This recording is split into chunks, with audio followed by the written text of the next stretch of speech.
Bonjour à tous, bienvenue dans cette nouvelle vidéo. Aujourd'hui, je réponds à vos questions. J'ai lancé une FAQ pour donc une foire aux questions pour que vous puissiez me poser toutes les questions que vous vouliez, surtout en lien, on va dire, avec les carnets, ma passion pour le journaling, etc. Et donc, j'ai recensé plusieurs questions qui m'ont été posées. Donc, je vais faire de mon mieux pour y répondre. Donc on m'a posé la question de savoir s'il y avait des frais de douane ou des taxes à payer pour les Travelers Notebook. Donc les Travelers Notebook, donc j'imagine de la marque Travelers Company. En tout cas, je vais vous répondre par rapport à ça. Moi personnellement, soit c'est des anciens modèles en édition limitée comme celui-ci ou comme celui-ci que j'ai, et effectivement soit je les trouve de seconde main donc en France, et dans ce cas-là pas de frais de douane, soit pour celui-ci qui est vraiment que j'ai depuis des années, je l'avais pris sur Etsy à l'époque chez un vendeur japonais, mais à l'époque en fait il n'y avait pas de frais de douane, enfin moi en tout cas j'en ai jamais eu en commandant chez ce vendeur là, et il n'y avait pas de taxe non plus. Après, voilà, c'est ça, je l'avais acheté effectivement à un vendeur japonais, mais j'ai eu de la chance, je suppose. Après, comme j'achète en France ou en Europe, je vous avoue qu'il n'y a pas de frais de douane ou de taxes. Alors après, sur Misopaper, sur le site Misopaper, qui est au Royaume-Uni, là en fait la taxe elle est incluse quand vous achetez, donc normalement vous n'avez aucune taxe à régler au moment de la livraison, donc ça c'est plutôt cool parce que c'est vrai que commander à l'étranger et puis se retrouver avec des gros frais de douane, ça fait jamais plaisir, mais en tout cas voilà, moi pour ma part j'en ai jamais eu pour mes Travelers Notebook. Et sinon pour mes Inoki, donc qui sont aussi des Travelers Notebook, mais d'une autre marque, donc de la marque Notebook Therapy. Pour le coup, ceux-là, j'ai jamais eu de pareil, j'ai jamais eu de frais de douane en recevant les colis de cette marque-là. Donc voilà par rapport à cette question. Et on m'a demandé aussi du coup euh, comment dire, la référence des carnets. Donc ça, après, je sais pas, les références, oui, enfin, c'est les marques. Après, vous avez des éditions limitées, donc malheureusement, faut soit être à l'affût, soit trouver des bonnes occasions. Mais sinon, voilà, vous pouvez les trouver quand même sur plusieurs sites européens, français, pour les classiques, par exemple. Pour ceux-là, là, c'est mon Olive en format passeport. J'ai le Camel également en format passeport, et j'ai le Inoki de Notebook Therapy. Donc si vous voulez, je vous mettrai les liens de Notebook Therapy et puis des boutiques sur lesquelles je peux éventuellement acheter, enfin généralement acheter mes carnets. Voilà pour la première question, et donc j'enchaîne avec une autre question qui m'a été posée, donc de savoir: que fais-tu de tes anciens cahiers, car vient un moment où il est difficile de les stocker chez moi. Donc effectivement, moi pour les carnets, je vais vraiment les stocker dans des boîtes. Donc le plus simple, c'est que je vous montre. Donc effectivement, au niveau des carnets, par exemple, moi je vais avoir des boîtes, des paniers dans lesquels je vais stocker mes carnets. Donc là, par exemple, j'ai tout un tas de carnets que je mets comme ça dans une boîte. Alors, c'est pas la seule, j'en ai d'autres, donc je vous montre la suite. Donc, je vais en avoir dans cette boîte-là, je vais en avoir dans les paniers. Donc là, par exemple, je vais vraiment stocker tous mes petits carnets. Après, j'ai mes carnets neufs, donc ceux-là, ils sont pas encore utilisés, et c'est là que je les stocke. Voilà. J'ai une autre petite malle ici dans laquelle je stocke, donc là c'est principalement des carnets Animal Crossing, hein, donc voilà. Donc j'ai aussi cette étagère là que je vous avais montré, dans laquelle je vais faire pas mal de stockage aussi de carnets. Donc il y a cette étagère là effectivement où je vais stocker pas mal de carnets utilisés, enfin remplis. Donc ici, tout ce qui va être carnet de compte. Dans cette pochette-là, ce sont mes journaux un petit peu plus intimes, mes petits carnets terminés mais qui font office de décoration, voilà. Et puis j'ai les petites classeurs de Travelers Company. Donc ça c'est plutôt pratique parce que vous pouvez en glisser plusieurs dedans. Donc vous avez des petites barres métalliques et puis bah, vous les glissez dedans. Donc ça c'est plutôt pas mal pour le classement. Alors après moi j'ai pas forcément noté les carnets qui sont dedans, mais vous pouvez aussi décorer ces pochettes là. Donc c'est vraiment pratique. Et puis dans celui-ci, logiquement j'ai tout un tas d'agendas, de calendrier, de carnet, enfin j'ai vraiment un petit peu de tout. Et voilà, c'est comme ça que je les range d'une manière générale. Ah oui, et du coup je vous ai pas montré, mais j'ai aussi dans ma vitrine tout un compartiment que j'utilise pour stocker les vieux agendas ou les carnets remplis, les journaux intimes, enfin voilà, tout ce que vous voulez, des albums photos, enfin voilà, j'ai vraiment de tout qui est rangé là. Et j'ai une autre malle dans laquelle j'ai rangé mes Obonichi, donc ça je vais vous les montrer. Donc là dans cette malle, hop, j'ai vraiment tous mes Obonichi. Alors là c'était le premier, le gros que j'avais fait, je ne sais plus en quelle année. En fait vous décorez une page par jour et bon voilà, j'avoue que quand j'étais en congé maternité et à la maison avec mon fils ça allait, mais après ça prend tellement de temps de décorer une page par jour. Donc vous voyez ils sont énormes et donc c'est là que je les range dans cette malle.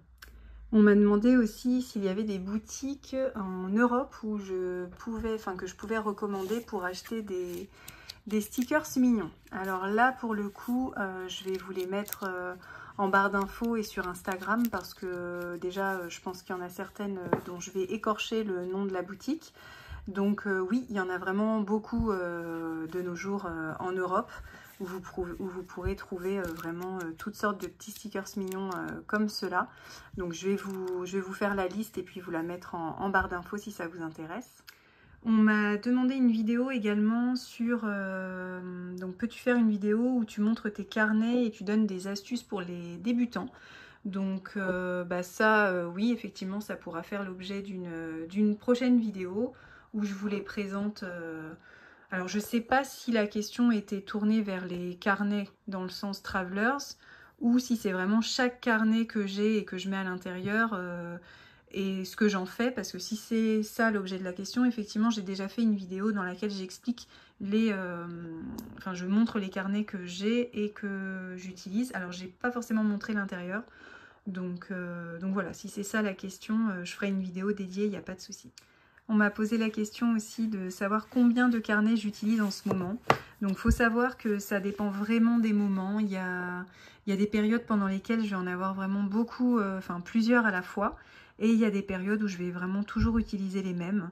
Donc d'une manière plus générale, on va dire sur l'année, j'utilise un carnet d'organisation. Il va y avoir un carnet qui va être plus pour tout ce qui est alimentation, santé.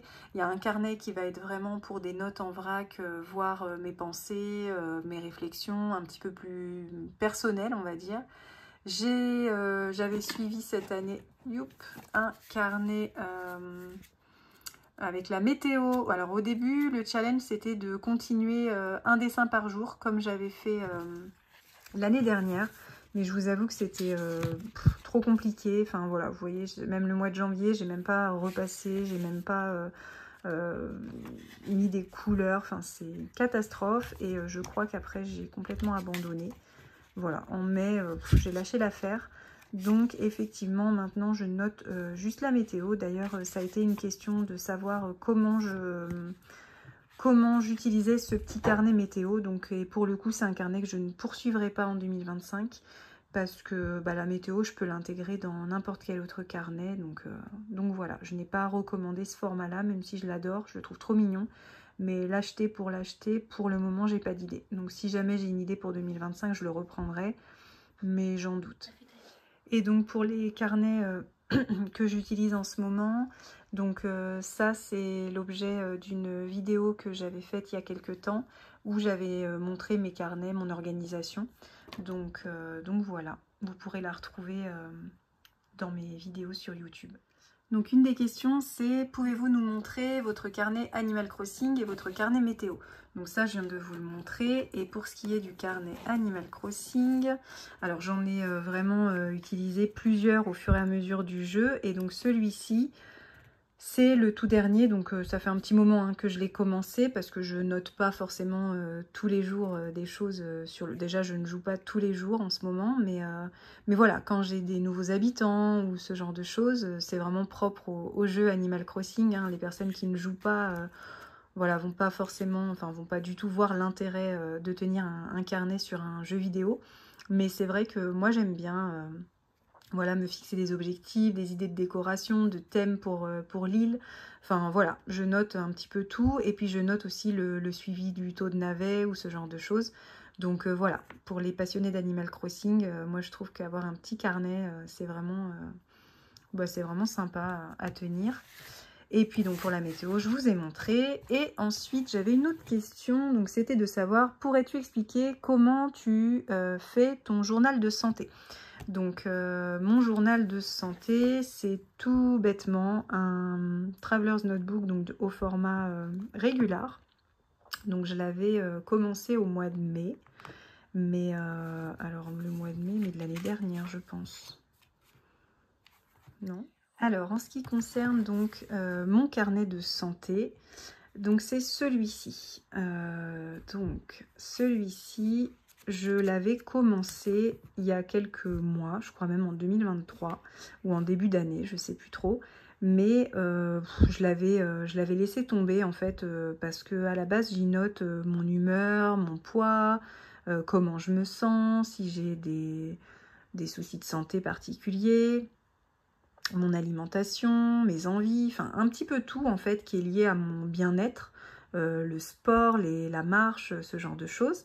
Et je l'avais laissé tomber parce que bon bah voilà, vous êtes dans votre quotidien, vous faites les choses, mais vous pensez pas forcément à venir les noter. Donc là, les vacances sont finies. Je vous avoue que je voudrais repartir sur une bonne base, on va dire, pour cette rentrée 2024. Et donc, bah voilà, je l'ai repris donc la semaine dernière, enfin non, cette semaine même, je dis n'importe quoi. Donc cette semaine, je l'ai repris et j'ai recommencé à noter du coup mon alimentation et mon ressenti sur la journée, mon humeur, enfin voilà. Donc un petit peu tout, donc c'est un carnet qui n'est pas daté en fait, donc je peux le reprendre quand j'en ai envie. Alors moi j'ai choisi ce format-là. Avant j'utilisais un format plus petit, mais je trouve que ce format-là est pas mal. Et puis la présentation est chouette, donc j'aime bien décorer, on va dire, pour donner un petit peu plus de gaieté à ce carnet. Donc voilà. La question suivante est: quels sont les avantages et les inconvénients du format TNP selon toi? Donc le format TNP, c'est le format Traveler's Notebook Passport. Donc c'est vraiment tout petit. Donc c'est vraiment un format minuscule par rapport à une main. Et moi je le trouve très pratique. Donc j'ai différents Travelers, donc Inoki et Traveler's Notebook Company. Donc vous pouvez glisser plusieurs carnets à l'intérieur. Donc pour moi l'avantage en fait comparé à un format régular par exemple, donc si je vous montre, voilà, le format régular est quand même plus grand, enfin est beaucoup plus grand même qu'un format Passport. Donc vous voyez hein, ça fait vraiment la moitié quasiment de la taille, bon, un petit peu plus que la moitié, mais voilà, en gros, moi ce que je trouve avantageux dans ce format Passport, bah, c'est qu'il s'emmène partout en fait, hein. Vous glissez dans le sac à main, dans une pochette, enfin, vous aurez toujours la place de le trimballer. D'ailleurs, mon Inoki qui est là, tout l'été je l'avais dans mon sac à main, partout où j'allais en fait. Donc pour moi c'est vraiment l'avantage, c'est que on peut le transporter partout. Après l'inconvénient, alors inconvénient oui ou non, enfin ça dépend vraiment des moments. Par exemple si je prends celui-ci en vue mensuelle, Alors oui, effectivement, c'est tout petit. Donc ça veut dire qu'il faut écrire vraiment petit. Donc pour les personnes qui écrivent gros, très certainement que vous n'aurez pas la place pour écrire. Donc moi, c'est vrai que j'écris relativement petit, même dans mes carnets qui ne sont pas forcément compartimentés là dans des cases. Mais effectivement, si vous écrivez beaucoup, que vous avez l'habitude d'écrire énormément de pages chaque jour, là oui, vous allez peut-être vous dire que c'est beaucoup trop petit. Donc par exemple, si je prends l'hebdomadaire, moi c'est vrai que j'écris petit. Et j'ai largement la place en général. Ah je vois que je les ai pas, j'ai pas mis d'élastique, donc parfait, c'est hyper pratique. Bref, c'est pas grave. Donc par exemple, là, celui-ci, vous voyez, je montre pas trop parce que bon, c'est assez personnel quand même ce que j'écris dedans. Mais effectivement, moi ça me convient. Après, si chaque jour, voilà, ou à chaque fois que vous faites du journaling, vous avez l'habitude d'écrire des pages et des pages et des pages, vous allez les remplir plus rapidement. Bon, après, moi, je trouve que c'est un côté satisfaisant quand même. Quand vous avez des carnets avec ce petit format-là, moi, je dirais que c'est un des avantages aussi que je trouve à ce carnet, c'est que, justement, vous allez le remplir plus rapidement. Et c'est vrai que sur toute une année, il m'arrive parfois d'être un petit peu lassée de certains carnets parce que j'arrive pas à le terminer ou quoi. Et c'est vrai qu'il y a plus souvent cette frustration de se dire mince, j'ai commencé un carnet, je ne le finis pas, avec le format régulier qui est plus grand, parce que forcément vous mettez plus de temps à le remplir. Alors qu'un format passeport, il est vite rempli hein, si vous écrivez régulièrement dedans. Donc on va dire que oui, effectivement, ça pour moi c'est un avantage, c'est qu'on le remplit plus vite, on a cette satisfaction de se dire ouais cool, j'ai rempli un carnet, j'en commence un nouveau.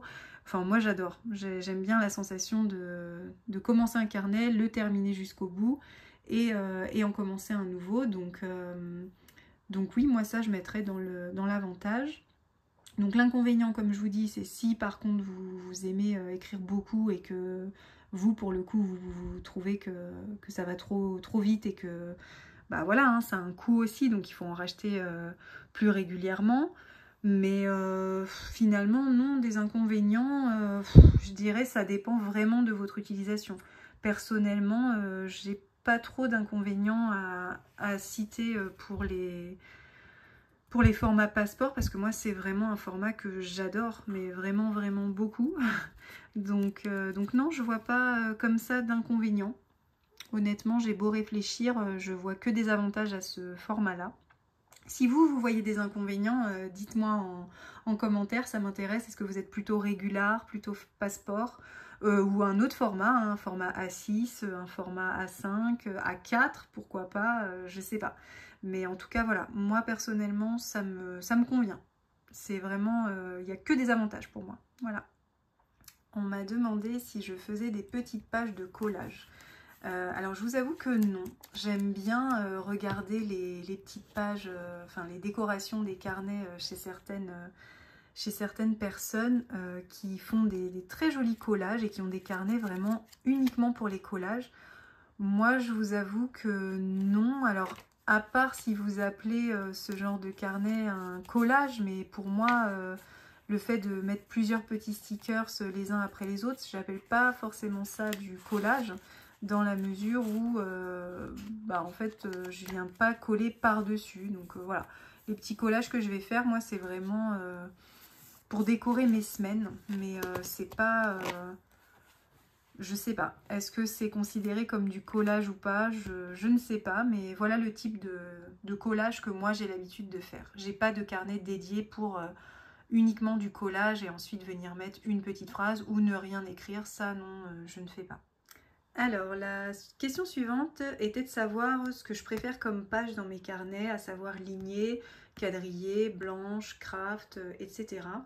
Donc je dois avouer que comme j'écris tout petit, moi j'aime bien utiliser les carnets lignés, mais j'écris entre les lignes en fait. Je ne vais pas utiliser une ligne, l'espace est trop grand entre les deux lignes pour que je l'utilise comme ça. Donc j'aime bien l'utiliser, mais à condition que j'écrive entre les lignes. Et ensuite, j'aime beaucoup le carnet quadrillé parce que là, je vais pouvoir écrire correctement en tout petit. Mais en fait, je les aime bien tous suivant quelle utilité j'en ai. Mais vraiment, ouais, mes préférés, je pense que ça va être les quadrillés et les lignés et à poids. À point. Voilà. On m'a demandé quelle trousse de rangement recommandes-tu lorsque tu es en déplacement. Donc je vous apprends rien si je vous dis les pochettes Delphonix ou assimilées. On va dire que la principale collection que j'ai, c'est des pochettes Delphonix. Donc c'est des pochettes en fait en tissu qui sont compartimentées, ce qui vous permet de ranger vraiment tout votre matériel, votre papeterie, etc. Donc concrètement, c'est vraiment mes préférés. Et le grand format est très pratique parce que vous pouvez y ranger énormément de choses. Après, si vous voulez voyager plus léger, vous avez d'autres formats que je vous laisse regarder ma vidéo où je vous présente les Delphonix. Vous avez aussi Sauce-Train-Graine qui a sorti donc une pochette du même style. Alors c'est à peu près la copie conforme, sauf que bon c'est pas la même marque quoi.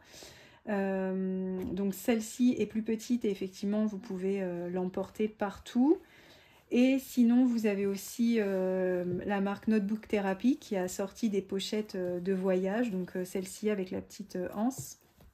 D'ailleurs, les Delphonix, je ne vous ai pas dit, mais vous pouvez y ajouter une anse, il n'y a pas de problème. Et c'est juste que c'est vendu séparément. Et donc voilà, donc au niveau des pochettes Notebook Therapy, vous avez aussi plusieurs poches pour ranger tout votre petit matériel. Il y a également celle-ci qui est très pratique et je l'aime particulièrement parce que vous avez la possibilité de la transformer en fait cette pochette en petit sac à main. Donc petit sac à main bandoulière, donc ça c'est vraiment le top du top. Donc effectivement quand vous êtes en déplacement, moi je trouve que c'est vraiment ce type de pochette là qui est parfaite. Alors après je dis en déplacement parce que c'était dans la question, mais personnellement je vais les emmener au quotidien avec moi, que ce soit au travail, en vacances, enfin partout en fait, quand on va au café, peu importe. Quand je sors de chez moi, généralement dans mon sac à main, s'il me le permet, si j'ai un sac à main qui est suffisamment grand, je vais y ranger voilà, ces pochettes-là. Et puis après je vais ajouter ou pas une trousse, ça va dépendre. Parfois je vais juste glisser un ou deux stylos là dans la petite poche dédiée, voilà. Donc ça c'est vraiment mes favoris. On m'a posé la question de savoir où les acheter. Donc moi je les achète principalement en ligne, donc soit sur le site de Notebook Therapy, soit sur Sauce-Train-Graine ou dans les magasins physiques. Donc ça sur le site vous pouvez voir, en France il y a plusieurs magasins où les acheter. Enfin je sais pas s'ils en ont toujours, mais en tout cas dans le magasin physique, moi c'est là où j'ai acheté celle-ci. Et pour ce qui est des Delphonix, comme celle-ci, avec les différents formats, vous pouvez les acheter donc partout sur internet, sur Amazon, sur Etsy, sur la boutique Delphonix. Et vous avez une boutique Delphonix à Paris, au Carrousel du Louvre. Donc vous pouvez les trouver directement sur place. Alors après, il y a certains coloris qui sont en édition limitée. Donc vous ne pouvez pas forcément les retrouver, mais en tout cas, ils ont du stock. En général, ils ont les basiques, les couleurs plutôt classiques tout au long de l'année. Donc voilà, je crois que voilà, c'était où trouve-t-on des pochettes Delphonix et donc la trousse que je recommande quand je suis en déplacement. Voilà pour cette question-là. Ah oui, et quel est le nom de la marque de vos pochettes? Donc là, je pense que j'ai répondu à cette question-là aussi. Alors, une des dernières questions était de savoir si j'ai un stylo préféré de tous les temps. Donc, j'avoue que c'est une grande passion pour moi, les stylos. J'ai souvent bien du mal, comme les carnets, à ne pas en acheter quand j'en vois. Mais c'est vrai que j'ai quand même mes petites marques préférées. Alors, le préféré de tous les temps, c'est le Muji. Celui-là, en 0,38. Alors, celui-là, comme je vous ai dit précédemment dans la vidéo, j'écris petit. Donc celui-ci, la pointe, elle est vraiment minuscule. Donc ça, c'est vraiment un de mes favoris. Après, en termes de stylo, c'est ceux de la marque comme ça, Zebra, Sarasa. Ceux-là, mais je les adore. Donc ça, c'est du 0,5.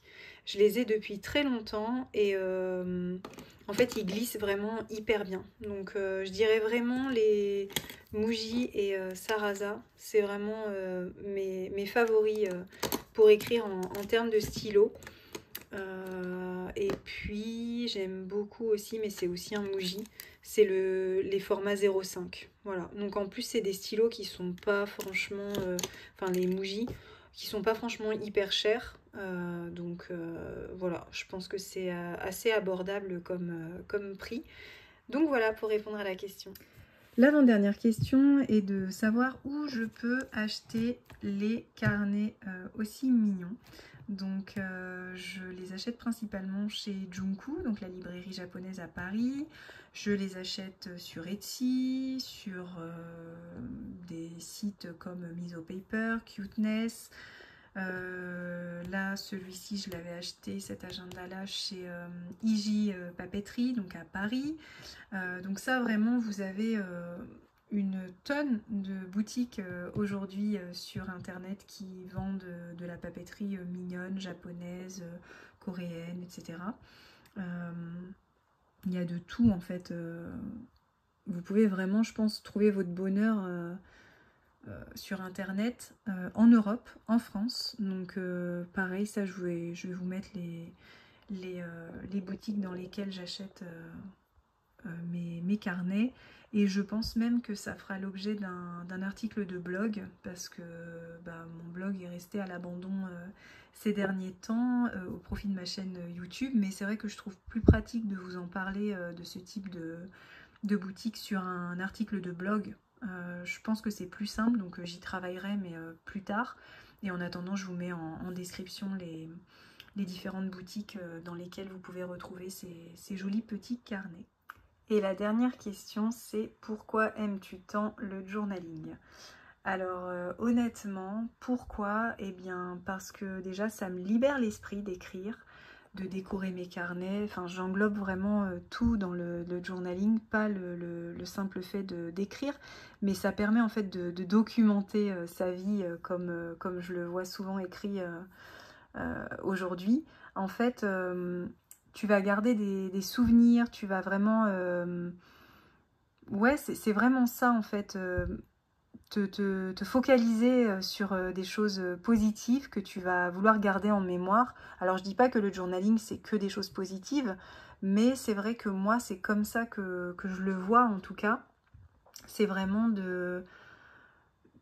ouais, de me focaliser sur le positif, de l'écrire, de le visualiser en fait, et de me créer des carnets en fait comme ça qui sont remplis au départ, qui sont vierges, comme par exemple celui-ci, et puis de se dire qu'à la fin de l'année ou à la fin du mois, suivant comment j'ai écrit, ils vont être remplis de choses du quotidien, de choses que j'ai envie de garder en mémoire. Et ça, je trouve ça génial en fait. Donc d'une part pour garder des souvenirs, pour me libérer l'esprit aussi, parce que écrire, ça permet de ne plus avoir ce petit truc en tête, de se dire...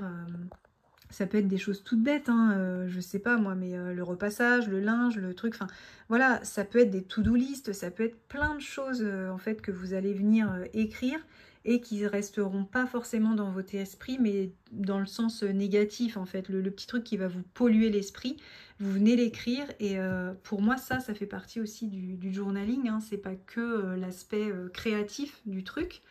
C'est vraiment, moi j'aime l'écrit en fait, je suis très papier, j'aime les carnets, et puis faut avouer que avoir des carnets sans pratiquer de l'écriture, c'est un petit peu étrange. Enfin, euh, j'aime avoir des carnets et les utiliser en fait, donc c'est vrai que ça me pousse à trouver des sujets d'écriture et à faire en sorte d'être un petit peu plus...